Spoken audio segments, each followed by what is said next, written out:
Cordyline, uma espécie fácil de cuidar. São arbustos tropicais que, fora do seu habitat natural, não costumam ultrapassar 1 metro de altura. São muito interessantes pelas suas grandes folhas lanceoladas, até 40 centímetros de comprimento, nas cores verde, creme, vermelho e roxo, de acordo com as diferentes variedades. Geralmente não florescem, pois a planta floresce depois de 10 anos de vida e geralmente não duram tanto em nossas casas. São utilizadas sobretudo como plantas de interior em pequenos vasos. Elas devem ser plantadas com plantas menores no mesmo vaso ou plantadas para fornecer umidade extra. Em climas tropicais úmidos ou subtropicais, é cultivada no jardim como uma espécie isolada ou em pequenos grupos. Dados gerais da Cordyline. É constituída por uma espécie de árvores perenes e arbustos da Austrália, Índia, Nova Zelândia e Polinésia. Isso significa que, apesar de terem formas e características diferentes, haverá semelhanças e características que todos compartilham. É por isso que é uma planta que pode ser facilmente cultivada em casas e jardins, podendo também ser mantida dentro de casa. E talvez seja esta a peculiaridade desta espécie que são utilizadas para fins decorativos tanto em ambientes externos como internos. Características. Existem características gerais que a maioria delas compartilha graças à sua grande semelhança. Tamanho. O que surpreende a grande maioria é o tamanho que estas plantas podem atingir. O normal é que o seu tamanho seja pequeno, visto que a maior parte do tempo se destina a ser guardado dentro de casa. Por isso, costumam ter uma altura padrão de 50 centímetros a 1 metro. Mas, naturalmente, essas espécies podem atingir cerca de 2 a 6 metros de altura. Tudo vai depender da variedade, do cuidado dispensado à planta, além de fatores ambientais. Folhagem. As folhas dessas plantas são alongadas e graciosas. Algumas delas têm lâminas grossas ou largas, enquanto outras tendem a ter lâminas como se fossem espadas. O normal é que sua cor seja verde acinzentada, mas uma característica em seu pigmento que é vista em quase todas as espécies é sua cor roxa avermelhada. Embora nem todos tenham essa pigmentação nas folhas, elas têm no caule. Flores. Essas plantas têm a capacidade de gerar flores, embora esta não seja uma das suas características fortes, já que não são flores vistosas ou grandes. A verdade é que a floração só ocorre quando a planta atinge sua maturidade ou crescimento final.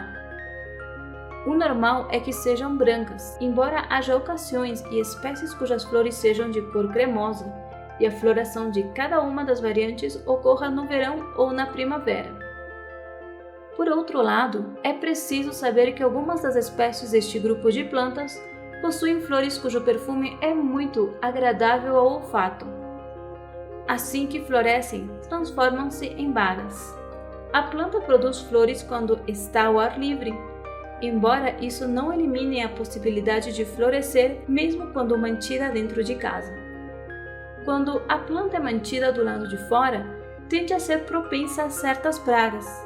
Mais comumente é atacada por cochonilhas, ácaros e outras espécies de insetos problemáticos.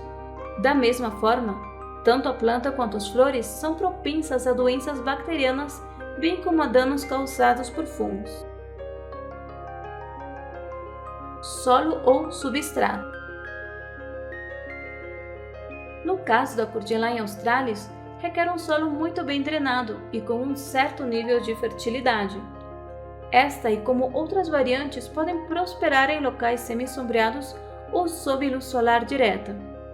Recomenda-se também que seja mantido em vasos e a rega do solo deve ser moderada e variar de acordo com a estação do ano. Vale ressaltar que os nutrientes devem ser fornecidos regularmente à planta por meio de fertilizantes, desde que mantida dentro de casa deve ser mencionada. Para situações onde você tem essas plantas ao ar livre, basta adicionar fertilizantes apenas uma vez por ano, de preferência durante a primavera ou início do verão. Cuidado! Luz. Muitas espécies requerem uma fonte de luz brilhante. Isso não significa que esteja diretamente no sol, pois não será benéfico para a planta. Nesse caso, não há problema em tê-la diretamente sob o sol, pois isso o beneficiará e os resultados que você verá na cor de suas folhas. Tipo de solo. Neste ponto, você deve prestar muita atenção, pois a vida de sua planta dependerá do substrato que você fornecer. Por isso, deve-se ter uma mistura rica em nutrientes e com uma camada de cascalho para ter um bom sistema de drenagem. Caso você tenha um vaso de planta e decida mudar sua posição durante o verão, por um ambiente mais aberto ou ao ar livre, deve saber que o solo deve estar bem drenado e protegê-lo do gelo. Vale ressaltar que se trata de plantas suscetíveis ao vento, por isso deve-se fixá-las bem no vaso ou no local onde se encontram. Água e fertilizante. Para essas plantas, você deve tentar ao máximo oferecer umidade constante ao solo. Isso deve ser feito sem ter que colocar muita água, pois duas coisas podem acontecer. A primeira é que as raízes comecem a apodrecer e a outra é que apareçam bactérias e fungos que danificam ainda mais a planta. Assim que notar que o solo está prestes a secar, forneça-lhe a água necessária. Por outro lado, você deve usar fertilizante líquido apenas durante a primavera. Cordyceps australis. Esta é apenas mais uma das diferentes variações que pertencem ao gênero Cordyceps. Esta planta costuma ser conhecida pelo nome de ti. É uma espécie cujas folhas são perenes e a sua principal utilização é como planta ornamental, pelo que pode facilmente ter esta espécie e tê-la dentro de casa sem qualquer problema. Vale ressaltar que seu crescimento é favorecido quando se encontra em clima mediterrâneo ou subtropical. Por outro lado, podemos dizer que é uma bela planta cujas folhas têm cores diferentes. Ou seja, você pode ter essa planta com folhas verdes ou ter uma cujas folhas sejam roxas, rosadas e até amarelas ou vermelhas. A verdade é que uma grande planta com variações visuais. Cordyceps fruticosa.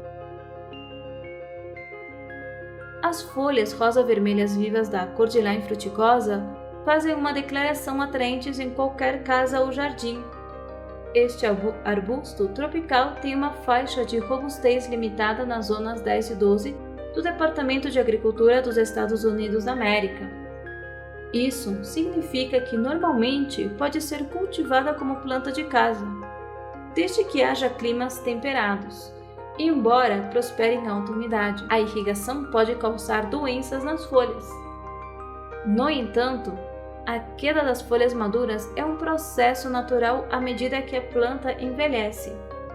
A grande vantagem obtida com esta planta é que você pode tê-la em um local sob luz direta do sol ou em local semi-sombreado, onde a luz incide indiretamente. É importante lembrar disso, pois não é recomendado fertilizar durante o inverno.